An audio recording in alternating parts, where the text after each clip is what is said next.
Hi, this is Valerie Wells, and I'm here today at the Stitchin Post. We just put up our show for July with my mom and I, Jean Wells, and every year we do a collaborative show. Not that we collaborate what we create, but we both know we're going to do a show together, and our work always plays nicely together, even though what I do is very different from what mom does. My work up here is a series that I've been working on the past several months. This is called Tranquil, and it's layers of hand block printed designs on canvas that has then been stretched. So all of my work, I create a series of blocks, and then I tend to explore them fairly deeply in different color palettes, different combinations of designs. This one here, Serenity, I actually painted the fabric first and then block printed on it, which creates a whole nother layer of design and colors. The one above it is called Connections, and actually came from a piece of fabric that I started that I didn't like, and it sat in my studio for a while and then spoke to me one day and I finished it, which is always fun.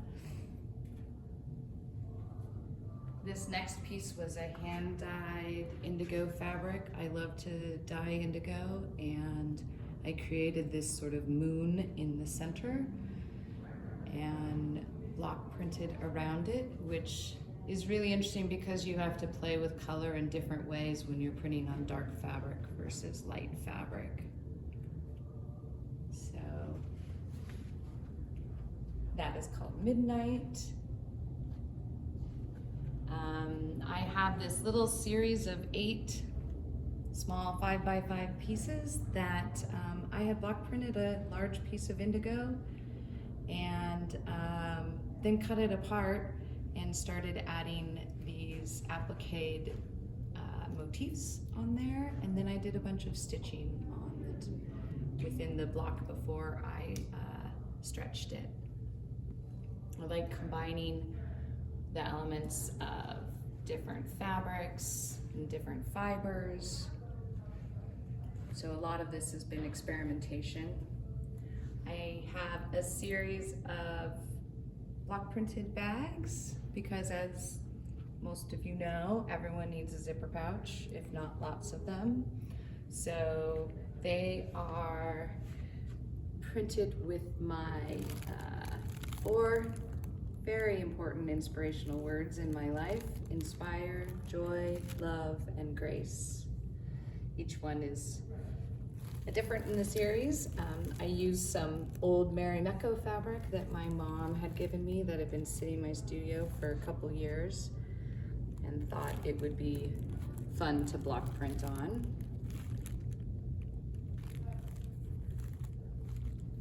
And then the last 4 pieces are again my words of affirmation and things that I inspire to be. And I, again, created a large cloth and then cut it up into pieces and printed the words on them and added some stitching. So these are my pieces, and then we'll flow right into Mom's work here.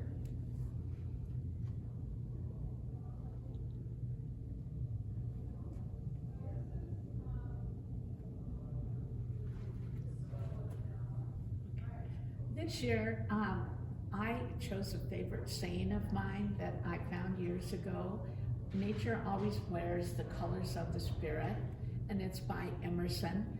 And there's something about that that just resonates with me because so much of my work is inspired by something I've seen in nature. This first piece up here, Stone Laced in Time, I was ice dyeing in the middle of winter and thought I was getting other colors in the cloth, and ended up with a couple pieces that were really interesting. This one and then the rest of these were all in with this piece. But I got some of these funny little things on the edges, and I decided to really play with those oddities and see what I could do with them. And I had taken a photograph in Greece years ago where there were little teeny rocks all stacked up to make a bigger rock within one of the ruins that we saw, and I took a picture of that, so that inspired that piece. And these next little pieces, I call them speaking in stone, and I made the top one first. And I really love my neutral fabrics along with blacks, and acid green is one of my favorite colors. And this winter, I just one day wanted to make some little pieces and started making little pieces. So you see 3 of them here, and then there's some more that I put in another piece. But I like the intimacy of working this size, and I really like to embroider. And these pieces are in some handmade frames that I bought from a store here in Sisters, and I thought they just kind of fit what I was doing. And those are 85. This next piece is called Speaking in Stone, and I'm very intrigued with shapes that you see in stone and the different colors and textures that are evident. And I've been doing stone quilts for a long time now, so I guess I'm not done with it yet. And this next little piece is 20 by 20, and it is 350, and you can see I made 4 different stone sort of blocks based on that one you just saw.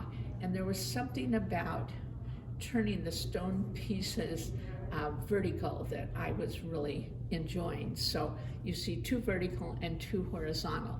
And then I played with the colors a bit too. And there's a little bit of the ice-dyed fabric right here and right here. When I have little treasures of hand-dyed fabric, they go in a little kind of shoebox that I have.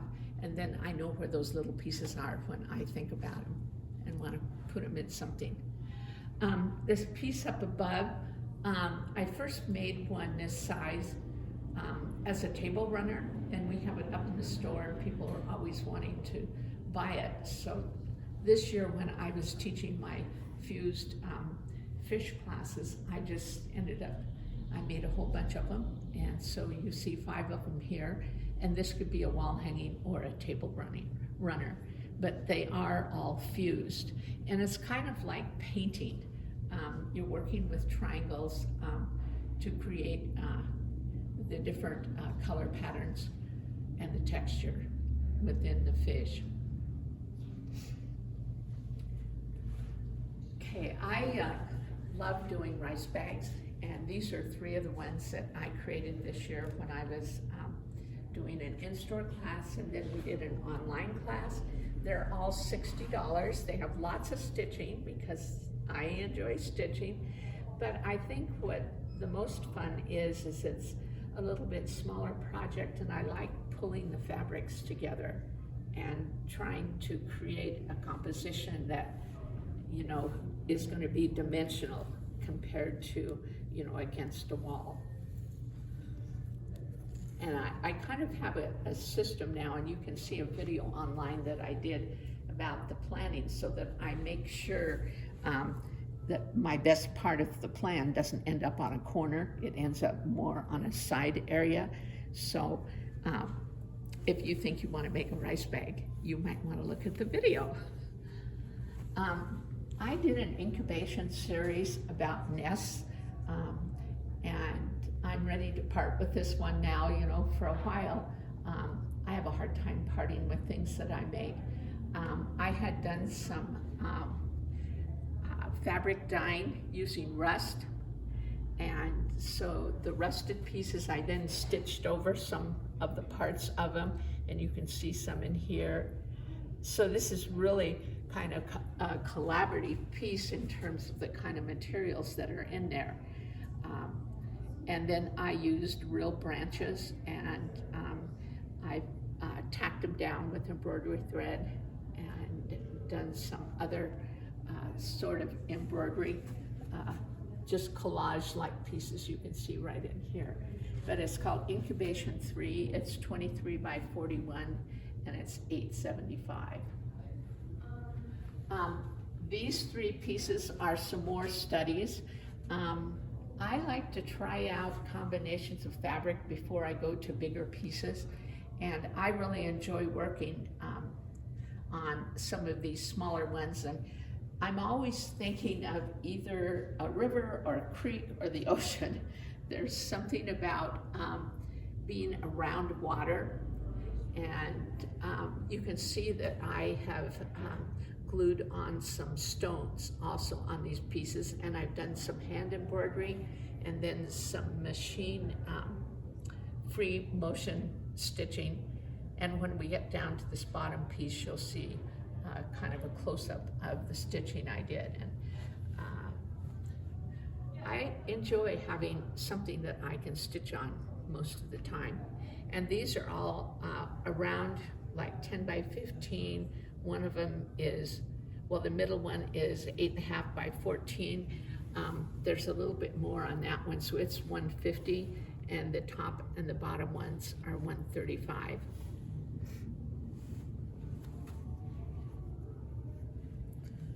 Okay, these next 2 pieces are similar in nature. I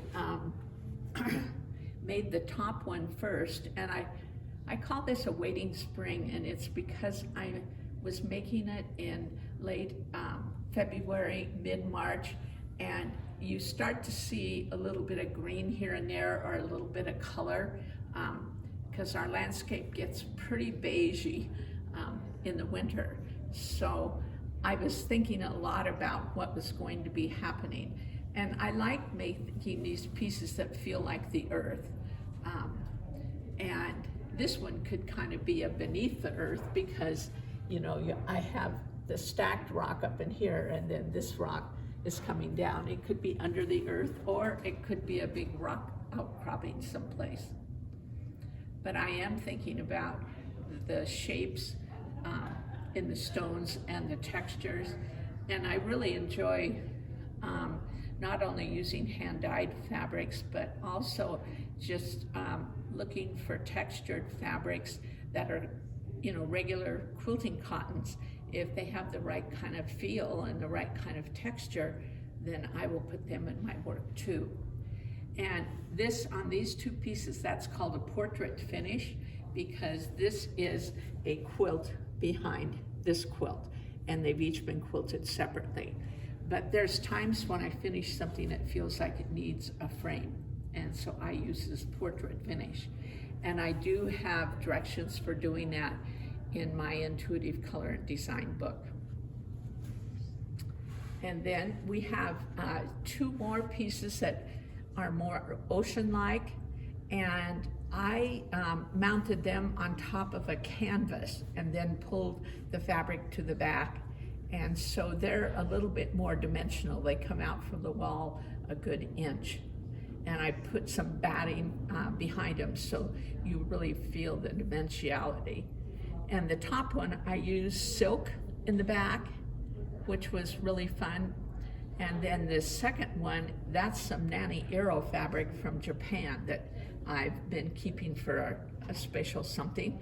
And so it got to be with that piece.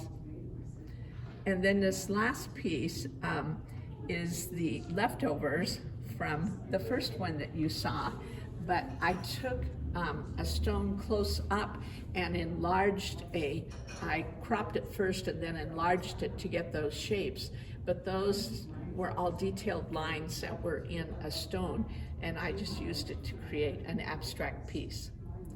And I like to do little pieces of strata, as you can see, all those little colors sewed together and then pieced in as a strip. And that's called Stone in Detail, and it's $1.95. And I'm hoping some of you can come by on Friday when we have our opening. The Ponderosa is also going on, and we're going to have live music and nice snacks, and you can meet Val, and I will be here too.